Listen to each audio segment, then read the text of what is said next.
First, I want to thank Randy for the really nice introduction. To say the least, he and Shelby have been a huge part of our program for ever since I've been here and before I was here, and after I retired too, I'm sure. Thanks to the committee for voting for me, and I appreciate that. It was a surprise. Usually you have to retire or die. I guess they wanted to make sure I was still alive if I did get this. Health-wise, it's not great to not have legs, but I tell you what, modern medicine's done some amazing things. And the other day, I did take 7 steps 3 times on artificial legs. So I'm working towards that goal. So if you see me running down Dog Street in a year, that's probably not. I didn't run down Dog Street when I had legs. At least very fast. Let me get the speech out here. It's very short. Okay. I don't want to digress. I'm not afraid to speak in public. I've done it for my whole life, so I guess. First, and I was, a few years ago, I was nominated to be an honorary alumnus, which is a huge honor. I was really, really touched by that. And I forgot to mention my wife until I think Steve Cole or somebody put up a sign, wife. And so after the end. But without Rosemary, who we've been married 42 years, and I've been a track coach actually for 42 years. I've been 28 here, but I was a couple other places before that. But she has followed me all over the country. We moved 5, 6 times total before I ended up here. And has been a great mother, and she's a tremendous art teacher and taught at the college level, depending on where I was at. I had art education and everything from K through graduate school. And my son Claire is here tonight. My daughter, my son, by the way, if you want to sell a house, he's a realtor, close. Sorry, Jay, I'm not trying to give you competition, but he was Rookie of the Year realtor for a pretty big company down in Virginia Beach last year. But anyways, my daughter was here this week with 2 grandkids. My daughter was a hammer thrower for me, believe it or not. She actually tried out for the orchestra, made it. She's a very fine flutist, all-state flutist, and she chose the hammer throw, which she had never done before, over playing the flute. I think her mother about died.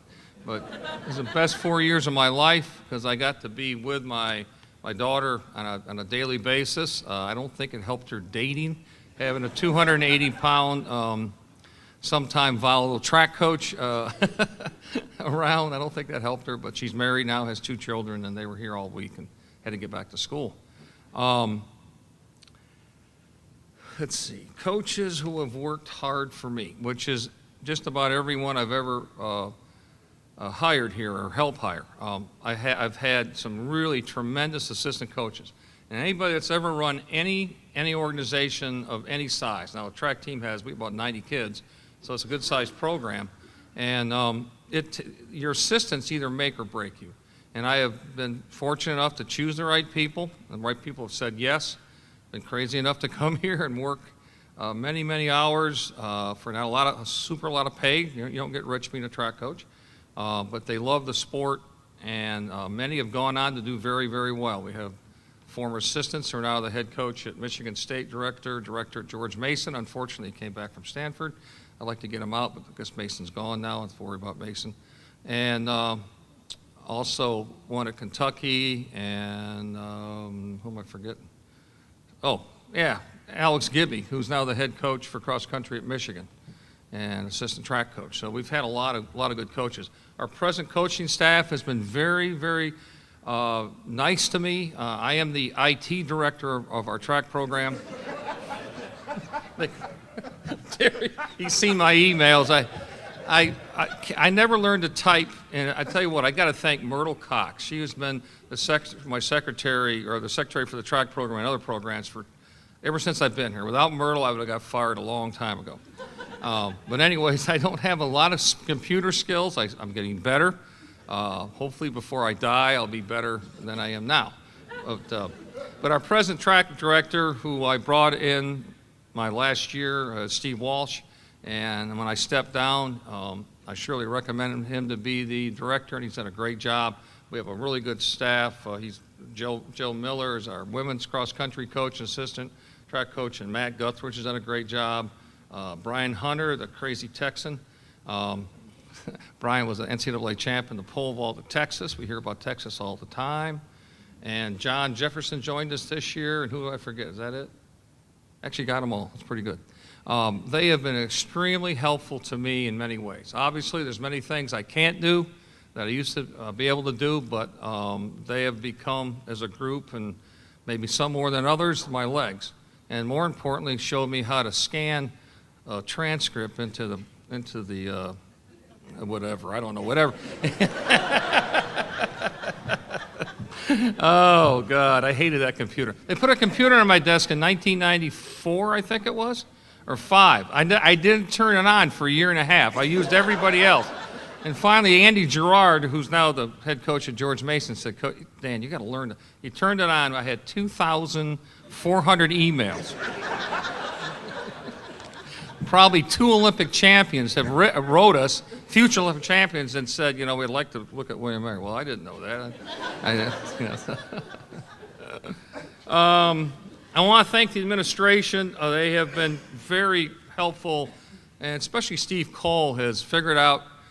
Steve can squeeze blood out of a turnip, I think, as far as getting money, frankly, to make the hall more accessible for me, and not just me, but other people in wheelchairs.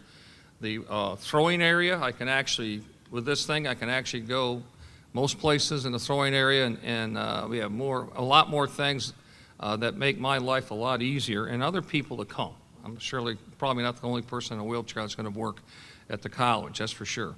But I want to thank him a lot, and then the administration. You know, to make a program go, you have to have a whole lot of support. You know, you see the athletes, but to get them to that position, you know, you have tutors and trainers and people that run operations, Mike Pritchard and his crew, and Peace, and the bunch of guys I've got to know over the past few years have even been better to me, have done more things for me, because I think I developed a pretty good relationship with a lot of different people. My mother was a secretary for many, many years, and she was an administrative assistant to a head of a school system. But she told me the best advice she ever gave me when I became the head coach here was, you better treat the people that keep the building in good shape, janitors, et cetera, and the secretaries well, because you're going to need them. They'll be more important than your boss. And you know something? No offense, Terry, but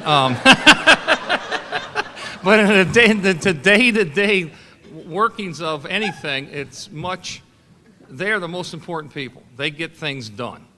And so I've been very fortunate to have a lot of support from them. And last but not least, obviously, the athletes. I mean, you have to be able to recruit. Now, I'm a pretty good recruiter. I was a good recruiter at Tennessee. That was pretty easy, actually.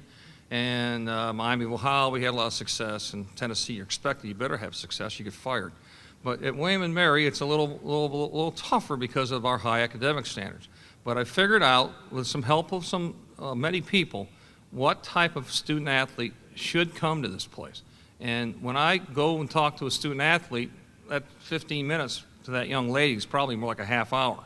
In fact, the question I ask every student athlete, I don't know if Steve agrees with this, but I do, and we've had some decent success recruiting for quite a while, is if you weren't an athlete, would you still look at William & Mary? Because your athletic career is going to end. If you go past 4 or 5 years, you're one of the 1% or less. And track and field, maybe less than that even. So would you consider this school if you weren't an athlete? If they say no to that, then I think they're missing the whole point. So the kids that chose this place have done very well. We've had 3 Rhodes Scholars. The college has had 6. I remind President Redley that all the time. Tim Sullivan finally said, stop telling me that, okay? I know. Thank you. I tutored every one of them. Claire, don't laugh. That's my son laughing like crazy. No, I would have never got in this place, I don't think. Maybe the back door, I don't know. It had been some committee decision. But anyways, we've got the right people, and they have bought into the program. Somebody has to trust you enough to coach them. And I think we've had a lot of coaches here that kids trust. So if you get kids with some ability, with the kind of discipline they have in the classroom, carries over to the track, and guess what? You win. And, you know, it's a result of that, not necessarily anything you did as a coach, but more the atmosphere you try to convey, and also having the right people choose your school for the right reasons. And then you're not trying to keep, my job's not to keep them happy, that's for sure. My job is to make sure they get a degree. And if they throw far, jump high, jump far, run fast, run far, fast, that's wonderful, and that's usually a byproduct. But thank you very much. I've enjoyed my time here, and I look forward to continue working. Thank you. Thank you very much. Thank you. Thank you very much.